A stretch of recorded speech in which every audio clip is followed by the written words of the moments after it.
Thanks, Abe. Hello, everyone, and welcome to the Strikeforce Melendez versus Masvidal Media Conference Call. Today, I'm filling in for Strikeforce publicist Ryan Grab, who's traveling. He'll still be your point of contact for this event. Strikeforce Melendez versus Masvidal takes place on Saturday, December 17th from the Valley View Casino Center in San Diego, California. There are still tickets available, and the action will be broadcast as a part of a huge night of combat sports on Showtime, 10:30 p.m. Eastern and Pacific. Today on the call, we are joined by the main and co-main participants from next weekend's card, Strikeforce lightweight champion Gilbert Melendez and his opponent Jorge Masvidal, as well as Strikeforce women's featherweight champion Chris Cyborg Santos and her challenger Hiroyoko Yamanaka. Also on the call is the man I'll turn it over to right now, Strikeforce CEO Scott Coker. Scott? Thanks, Dave.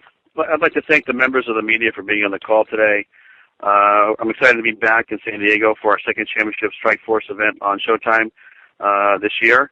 I'd like to thank the fighters, Gilbert, and everybody on the call, as well as our broadcast partner, Showtime Television, and new Vice President, or President, actually, Mr. Steven Espinoza. Wish all the fighters good luck. We look forward to another amazing fight card on Showtime on December 17th in San Diego.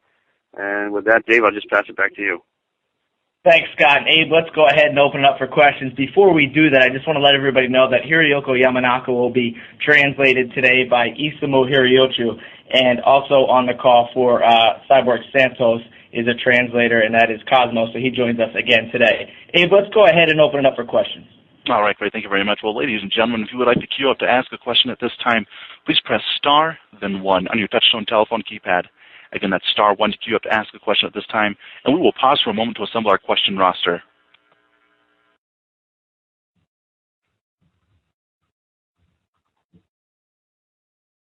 All right, there's currently no questions in the queue, but once again, ladies and gentlemen, that's star 1 to queue up to ask your question at this time.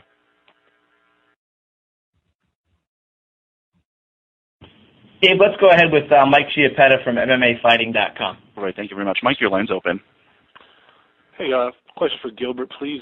In the past, you've spoken of wanting to fight, big names. Eddie Alvarez, a name you mentioned when he was a Bellator champion. You've spoken of interest in fighting UFC guys as well. So I'm curious, how did you feel about this matchup with Jorge when it was offered to you? I was excited about this fight. I think Jorge is a tough fighter. I don't think he's the most popular, but he's underrated. But it's a good challenge, and he's someone that's been in the circuit for a long time. I was outside the UFC, so I kind of anticipated fighting him, even a couple of years ago. So I'm pumped on it, man. It's a good challenge. It'll be a good show. And he was fighting at welterweight for a little while. Then his last 2 fights have been at lightweight. Now, what are your impressions of his last 2 performances? The wins over Nunes and Billy Evangelista. Yeah, he looked really good against KJ. He looked good. Really good tricks. Looked in good shape. Looked like he's finally adapting to the weight class. He's a complete MMA fighter. He looked good. Jorge, what does this opportunity mean to you to have this chance to win a major championship? It means a lot, man. Fighting, it's not just a championship. Fighting a top-ranked guy, either number 1 or number 2 in most people's opinions. That's what really matters to me. The belt, I can really care less for it, Why is that? Because sometimes you can fight a guy that has a belt that's not a top-ranked guy. That could be a scrub or something, But I'm actually fighting one of the top lightweights in the world, and that's what really means something to me. Gotcha. Where do you see your advantages in this fight, Jorge? Man, wherever the fight goes, I'm ready, man. That's where I see my advantage, man. On the feet, on the ground, I just want to get in there and fight, man. Thanks, guys. And a question for Scott real quick. I'm sure lots of people are wondering, is there anything you could say about the status of the Showtime Strikeforce deal? I know it's been talked about an event in January now. Is the extension official? You know what? There's nothing to announce, but I'm optimistic at this point. Do you have a sort of a time frame on when we might hear something official? You know what? That's something that we'll have to just wait and see. But I think that things are going well, and I think we'll have something to announce shortly. But right now, I have nothing official to announce. Okay, thanks, guys. I appreciate it. All right, great. Thank you very much. Well, now moving on, we'll take a question from Richard Hunter with KLLI Radio Dallas. Yes, hi. A question for Gilbert. Gilbert, you're obviously mentioned regularly as one of the best lightweights in the world.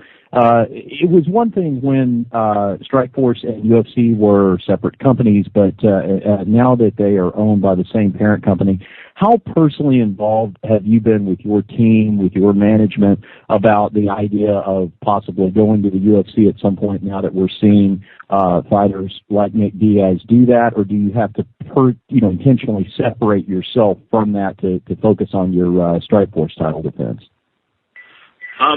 We've talked about it a little bit.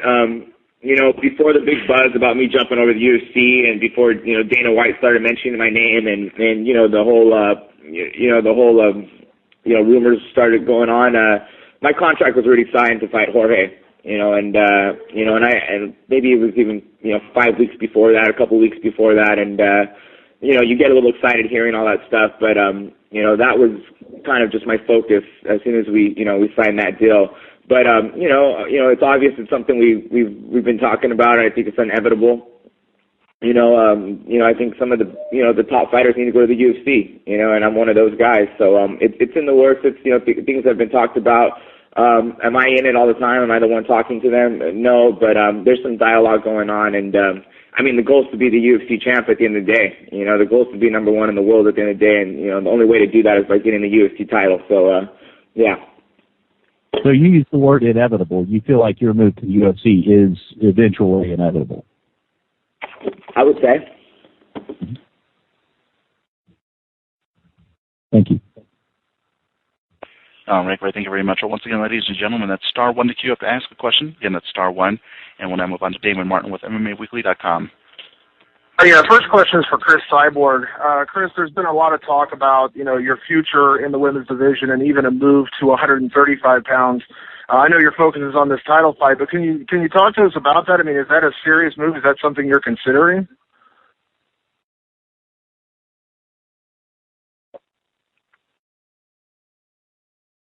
Damon, can you repeat that question one more time for me, bud? Sure. Questions for Chris Cyborg. I know there's been a lot of talk about you moving possibly to 135 pounds, and I know your focus is on this title fight, but is that something realistic? Is that something you're considering, a move to 135 pounds eventually? Cosmo, did you hear that question?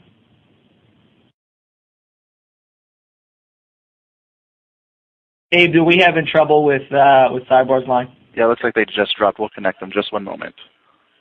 All right, Damon, if you have another question, we'll get Cyborg back on the line. If you have another question for anybody else on the call, we'll happily take it at this time. Sure. Question for Jorge. You kind of mentioned it earlier about, the magnitude of a fight like this. Does the fact that, there's a lot of talk about Gilbert, maybe moving to the UFC, there was talk about it even before this fight. Does it serve as a distraction? Are you kind of excited about the fact that, people are, hyped around Gilbert that if you beat him, this is such a big step for you? Man, to me it don't really matter, man, what people say about him or anything. I just want to fight him. I know he's a solid fighter, and that's all that matters to me, And that's it, really, man. To me it's just another fight, It's train hard, and that's it. Train long because it's 5 rounds. That's the only difference, and that's it, man. Go in there and do my job. And one quick one for Gilbert. Gilbert, I know, obviously all the talk about, the UFC and Frankie Edgar, Ben Henderson, whoever, whatever, but does it serve as a distraction for you going into this fight, or do you have to block all that out, or do you take that as motivation?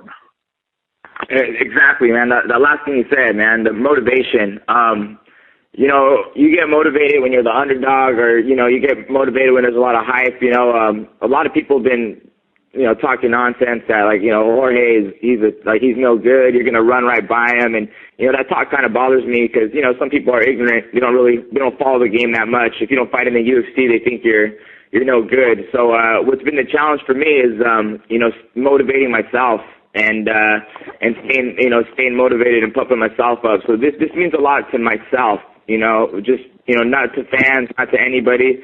This fight's for me, just to prove that I can defend my throne and I'm the big favorite here, and I have a tough guy who's underrated, and I got to really come through.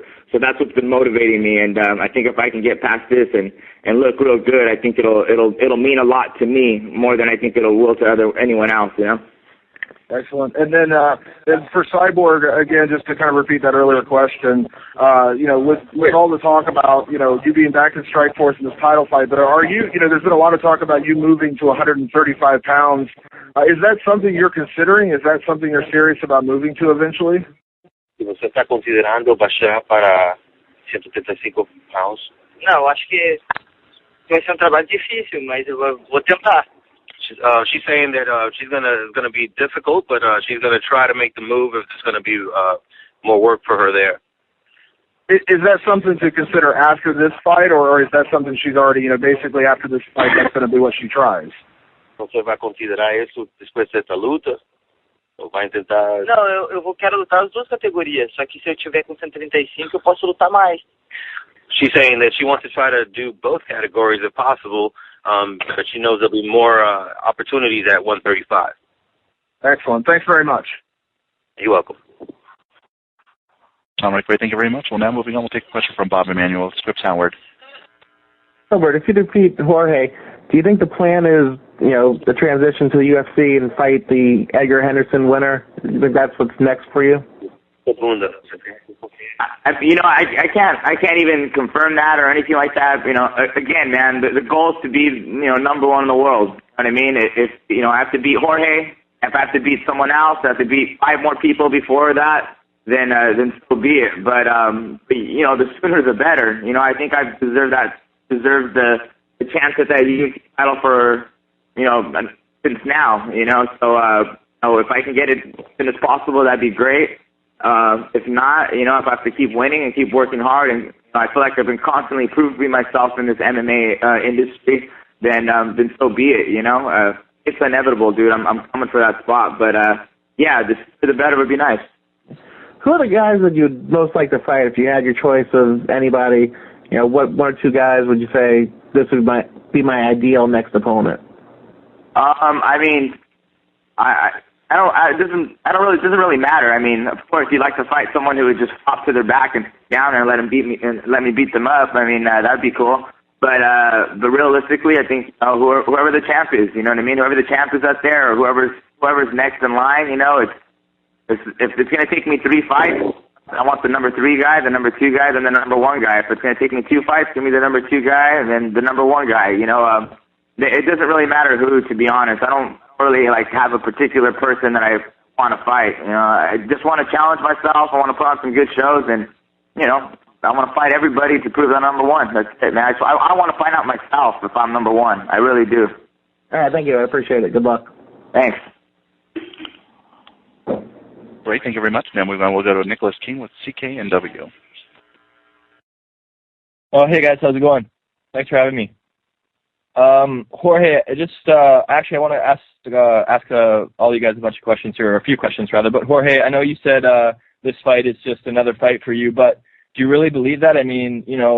Gilbert's giving you props here. Gilbert's an awesome fighter. I think you're a great fighter, and I think this is, more than just another fight for you. Do you think you could even use this to get to the UFC? And is that something you'd want to do?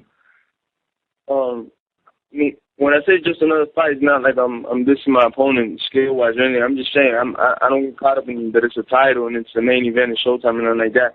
It's just at the end of the day, no matter what's on stake, it's just a fight, man. It's not like, Gil has a gun and I'm going in there empty-handed. It's just another fight. That's exactly what I mean. And whatever happens after, happens after. But my focus right now is Strikeforce. Obviously, I'd like to go to UFC or wherever I'm going to make the most money. That's my ultimate goal, and I think UFC is that. So definitely that'd be in my plans, Well, I gotta say, I like your guys' attitudes here. I think this is really going to be an awesome fight. Gilbert, what do you think? What are some of the things you've been working on for this fight versus Jorge? Have you been working on anything new? Because I think this is going to be a great stand-up battle, to be honest with you guys. Yeah, I think I'm going to pull guard. No, I don't plan. I don't plan on blowing the whistle on myself right now. I've been training really hard for Jorge. He has he poses a lot of threats on the feet. He's a well-rounded fighter, and I agree. I think he could take out a lot of guys in the UFC right now. And and I guess I don't really want to talk game plan, bro. I'm just going to go out there and show it. But like him, I'm ready for every scenario. I've been ready for every scenario for a long time. So, I'm looking forward to just testing myself out there and putting on a good show. I think we both like to fight, and that's what's going to make a good fight. Oh, yeah, I totally agree. I just, just on one of those things that you just mentioned about you being ready. I know, you want to get to the UFC as soon as possible, obviously fight for that belt, but, both of those things would obviously be good, but would you be happy just getting to the UFC and fighting and putting on good shows, or are you, really intent? I mean, yeah, you're intent on getting that belt shot right away, but, Yeah, are you... Yeah, I'm not, this is a thing, I love what I do, man. This is fun for me. I get paid for this. It's unbelievable. You know what I mean? This is great. I'm very content, and, fighting in the UFC, I'm since the UFC's taken over and I've been able to brand myself a lot more. My Twitter followers are, my name's around a lot more, and, that's the most important thing is to have life outside the cage after your career's over, and that's what the UFC can do for you, really help you brand yourself, and that's what I look forward to in the UFC. Of course, challenging myself, and I enjoy what I do, man, and I'm okay with losing too. I train my butt off. I train my butt off hard, which makes me real content. If I walk in there and I just perform to the best of my ability, then I can live with myself, you know what I mean? I'm fine with that. But yeah, man, I love what I do. I want to find out if I'm number one, but I'll continue to fight. I'll continue to battle till I can't battle no more. I love that statement, man. I got to find out if I'm number one. That's just awesome. Okay, Scott, I got one question for you, man. There's so many places for MMA fighters to work these days. How is Strikeforce going to be different, in 2012? What's going to be different? What's going to... give me something. Well, I think, in the history of Strikeforce, since the relationship with Showtime was developed, we've put on, I think, some of the best fights, in the history of MMA. And, we've done our part to grow the sport. And that's going to continue. There's still a lot of great fighters on the roster. And we're going to keep building these fighters. We're going to keep putting on great fights. And so, to me, that's not going to change, and so everybody can tune in to Showtime and watch it in 2012, and we're going to put on some amazing fights. All right, great. Thank you very much. Now moving on, we'll go to Damon Martin with MMAweekly.com. Real quick questions for Hiroko Yamanaka. There's so much hype, in the women's division for Chris Cyborg. Do you feel in any way that you're being overlooked going into this fight? ひろこ選手に質問です。今回の試合に関して、サイボーグ選手の方にすごく注目が集まっているんですけど、そのことに関してちょっと自分が置いていかれているというか、注目されていないというような感じはありますか？特にそういったことは考えてないですね。とりあえずもう試合で勝つことしか考えてないんで。わかりました。Well, I don't feel like I'm overlooked or anything. Only thing I have in my mind is to win this fight. That's all. When you look at Chris Cyborg, she's been such a dominant champion and so overwhelming in her fights, but do you feel like the experience you had, you're one of the most experienced opponents she's ever faced. Do you think that that's going to play a big factor in this fight, the fact that you have had so many fights and obviously had so many great performances in the past?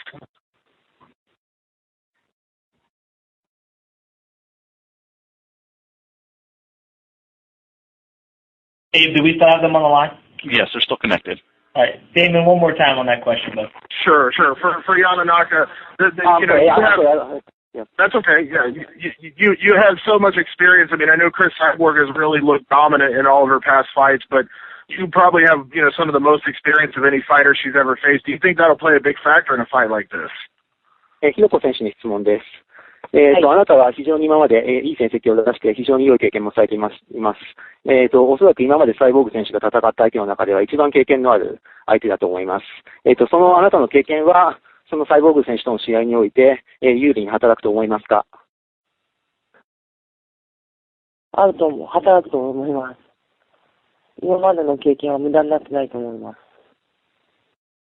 Yes, I do feel that my experience will benefit me, and I had a lot of good experience, and it's going to benefit me in this fight as well. Excellent. And one quick follow-up to that for Scott. Scott, I know it's been tough to develop, some of the fighters for 145 with Chris. maybe talking about moving to 135. Is there still going to be a focus of bringing in more women for 145, or can you kind of give us an idea of what the future is for that division? Yeah, right now we're committed to running those two weight classes. Keep in mind, it's done very well. The female fighting on Showtime has done very well ratings-wise, even outdrawing some of the male fights. And we're committed to running those two divisions. So, we're going to continue scouring the planet looking for the top girls, and I think we've done that. So, we're going to keep doing it, and there'll be more fights for Chris in the future at 135 or 145. Excellent. Thanks very much. Thank you very much. Now moving on, we'll go to Brendan Conlon with Rebellion Media. Yeah, hi. How's it going? The first question is for Cyborg. It's been a while since you fought. I'm just curious if you can share some ways you feel you've improved since it's been more than a year. Fala que você tem mais de año que não luta. Em que coisa você tem melhorado? Eu acho que eu acredito que eu melhorei meu jiu-jitsu, eu treinei muito e competi também. Eu acredito que eu melhorei em tudo que eu tô treinando, boxe, jiu-jitsu, muay thai. Eu me dediquei cada vez mais para melhorar meu jogo pro MMA. Okay. She feels like she's gotten better at jiu-jitsu. She's been staying competitive in that aspect, her working on boxing and working on her striking, and she feels like she's better rounded, more well-rounded as a fighter now than she was before. Okay, and then for her opponent, for Ms. Yamanaka, since you'll be making your Strikeforce debut, what do you want fans to know about you? Since a lot of American fans may not be familiar with what you've accomplished. ひろこ選手に質問です。これがアメリカでのデビュー戦となるんですけれども、デビューするにあたって、アメリカのファンに対して、あなたについて知っておいてもらいたいこと、アピールしたいことはありますか？アピールしたいこと。アメリカのファンに知っておいてもらいたい、あなたについて知っておいてもらいたいことありますか？そうですね、今回の試合で、もちろんもう負けるつもりないし、勝つつもりでいくんで、ベルトを持って帰りたいと思います。Okay, I just want American fans to know that I'm so determined to win this fight, and I'm gonna walk out the cage with my championship belt. Great, and then just a final question for Gilbert. Assuming all goes as planned against Jorge, you said you're down to fight whoever you have to, whoever they put in front of you. But in all honesty, do you really still feel there are challenges left for you in Strikeforce at 155? I think if I get past Jorge, if I stay in Strikeforce, no, I don't. Maybe Chris Cyborg. No, I'm just kidding. Nah, man, there's some definitely talent there, dude. There's some really talent, but I think I've done my thing there. I've done my thing in Strikeforce, and I think Jorge's the number one contender, and I think he's super tough, dude, and that's kind of what I'm focused on right now. And I haven't even checked anyone else out. I mean, it'd even be cool if they brought some UFC guys to Strikeforce, and I fought them in Strikeforce, and Showtime. I love fighting in Strikeforce. I love fighting in the Hexagon, it doesn't really matter Strikeforce fighter or fighter. I just want a top fighter, you know what I mean?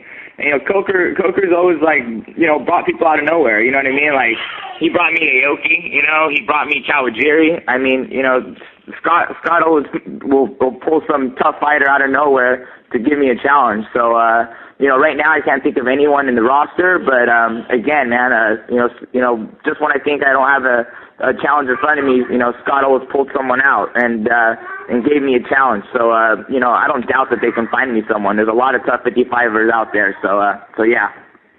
All right, cool. I appreciate it. Best of luck to everybody next weekend. Thanks for the time. Cool. All right, thank you very much. We'll now move on to Matthew Ryder with Bleacher Report. Hi, guys. This is for Gil. Your last time out against Kawajiri, you were pretty impressive in terms of your ground and pound there. One of the big adjustments that we saw was going to the unified rules for that fight. How has that adaptation by Zuffa sort of changed your approach to training and I guess going into this fight with Jorge, if you put him on his back? All my teammates, they train with elbows, so, Jake Jake was I think a pioneer in ground and pound with elbows. So his elbows has been something I've always had in the back of my mind, or even when I'm training and I'm passing guard, or I'm in the ground and pound, I'm working ground and pound. Like in my mind, I'm always like, man, I can elbow this guy right now. So it's nothing that I just never just because Strikeforce didn't do elbows for a while, I just didn't rule it out. It's something I've always added in my arsenal and love to work on, and it's something that's come naturally to me with my ground and pound. So I'm happy that it's there, because I think elbows are real effective, and sometimes they cut people and they end fights, when they shouldn't be ended and where no one's really hurt. But I think when I throw elbows, I throw them with bad intentions, and I showed I could end a fight with some elbows. So I like the elbows. I like those rules in there. I used to fight in Hawaii, and I fought in Pride, foot stomps, knees to the head. I mean, as a fighter, it's fun to do that stuff. Probably not the best for our longevity in the sport, but I'm pretty old school. I like to do all that stuff. I think it's pretty cool. So I'm happy with the elbows. I'm really happy about that, and I love those. I love the unified rules, and it's great. It's fun to have those. Do you expect Jorge to be better prepared, given that Kawajiri was coming over from Japan, where he wouldn't have had to deal with something like that? I think Jorge's with any of his losses, sometimes, he's probably wasn't as motivated sometimes, this is a fight where Jorge, I'm pretty sure, is pretty damn motivated. This is an opportunity of his life to really make a statement and a name for himself. So I think he's going to be really ready. You know what I mean? And I think of course, I hope that I'm anticipating he did everything he can do to get ready, and that means looking at tape, looking at homework, and doing his homework and everything as well. So I'm sure he saw what I did in my last fight and took it into strong consideration, as well as I looked at his fight plenty of times. All right, thanks, Gil. Appreciate it. Thank you, man. All right, thank you very much. Well, once again, ladies and gentlemen, that's *1 to queue up to ask a question. Again, that's *1 at this time, and we'll move on to Richard Hunter with FifthRound.com. Hello? That was Tom Go from FifthRound.com. Tom, is that you? Yeah, that's me. How's it going? Good. Go ahead. Gilbert, earlier this year you signed a multi-year contract extension with Strikeforce. I was wondering if you knew if there's any verbiage in there that allows Zuffa to void that deal out and sign you to a new UFC contract. I can't confirm that, man. I don't know. I didn't. These contracts. It's like they're meant for us fighters not to understand them. That's what these contracts are about. So I have a lawyer, and and hopefully these guys who make the deals can get it going, and that's all I can really say about that. But I do have a multi-fight with Strikeforce. And I'm happy with Strikeforce. I'm happy with everything. I'm very grateful for it, and but I don't know what can exactly be done. But I'm sure these guys have the power to do whatever they want. All right. Scott, if I could pose that question to you, since Gilbert wasn't exactly for sure, do you know anything about that?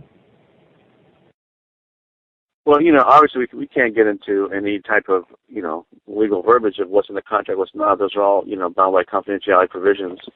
But, what I can say is that, Gilbert is a great champion. I personally believe he's the number one fighter in the world. And, you know what, I think that, Jorge Masvidal is where his mindset is and where his focus is, and that's where I think it should stay. And to me, what happens after this fight will depend on the outcome of the fight. So, let's just focus on the event. Okay. And if I can just follow up one more time with Gilbert, if you were able to post a convincing win against Jorge, would you be disappointed if the UFC didn't try to transition you over? You know what, man? I just don't. Of course, you want to be there, and I'm not trying to sound all perfect or anything like that. But I don't have time to be negative, really. You know what I mean? I'm really grateful for the pay they give me. I'm really grateful for being able to be a main event on Showtime. And there might be some disappointment if things go perfect and things don't go my way. But I'm grateful, man. I got really nothing too much to complain about, to be honest. I'm blessed, dude. I'm blessed. So there's really nothing to bitch about, to be honest. Okay. Thanks a lot. Thank you. All right, great. Thank you very much. And we'll now move on to Sergio Nunn with USA Today. Yeah, just a couple of housekeeping questions for Scott. I'm wondering, is this January 7th card that's been talked about. Is that official? Is that actually going to happen? Or? Sergio, right now we don't have anything to announce on that fight card. There's still some details to work out. So that's still a pending event. Okay. Assuming that is still pending, I'm wondering how you would be able to promote a decent card on relatively short notice. Well, that's always a challenge, but it's right now we have more people working on Strikeforce than we've ever had, and they have a very good machine, and we're gonna if it does happen, we're gonna go for it and promote the heck out of it. So, to me, the time frame really the most important thing for the event really is the last 6 weeks when you're promoting. So we still have time if we can get this thing activated. And the other thing I'm wondering is if you have an idea yet as to when the final of the heavyweight Grand Prix might take place. Yeah, I still predict that it will happen in the late part of the first quarter. So we'd like to get this fight done before the end of the first quarter. So perhaps that sounds like you're talking maybe sometime in March?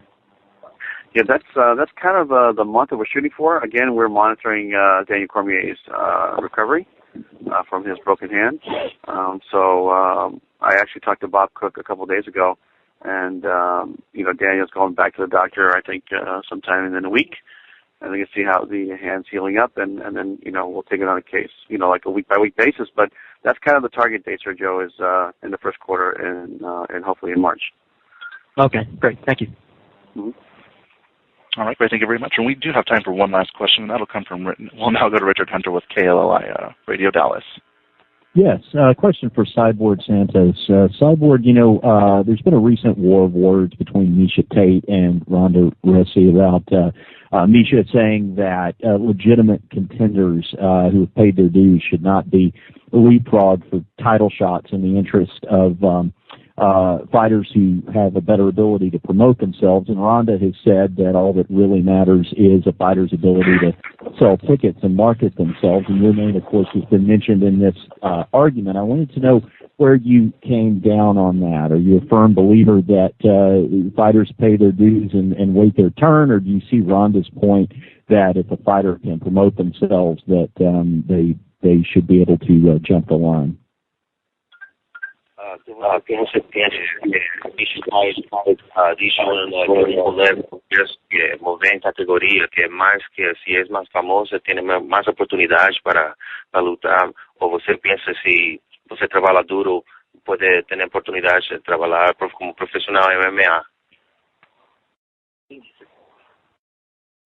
Eu sei que a Miesha Tate falou com isso, que se uma mulher mais famosa tem mais Miesha Tate falou que se você tem mais oportunidades, se é famosa ou se você trabalha duro.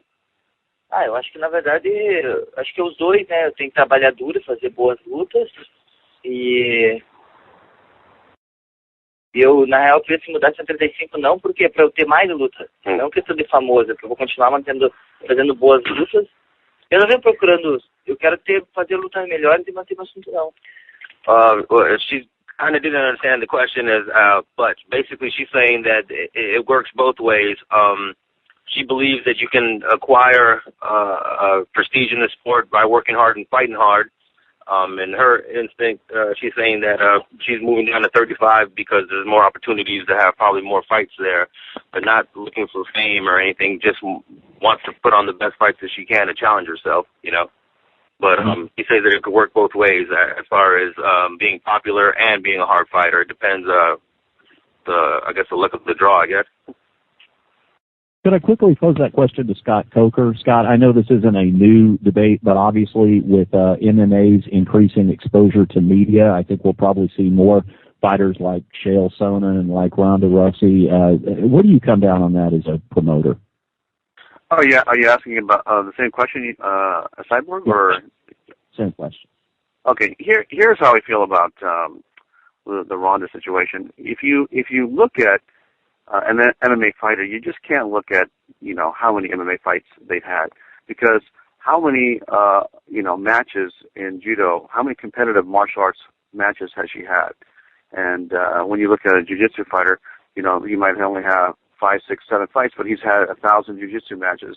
And so, when you're looking at an MMA fighter, you have to look at the total package. And the level of experience and the combat skill that Ronda has is far greater than a beginning fighter that's only had 2 or 3 fights. She still is young in her career, but with that Olympic experience and all those matches in judo, it makes her very credible very quickly.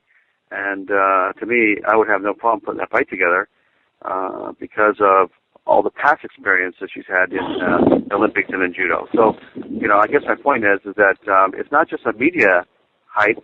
It's, Ronda's the real deal. I mean, she beat Julia Budd, who, is a very seasoned fighter, has tremendous skills and tremendous experience, and and Ronda went in there and did her thing. So to me, it's really about the skill, and we would never want to put a fighter in there that's overmatched because that's not good for anybody. So when you talk about Ronda, talk about somebody that's deserving and that has the skill to be there, even though the MMA record in cage fights might be limited. The experience, like I said, in judo Olympics, to me, all adds up to the equation. Thank you. All right, great. Well, Pierce, that's all the time we have for questions today. I'd like to turn things back over to Mr. Schaller for any additional or closing remarks. Thank you, Abe, and thanks to all the media.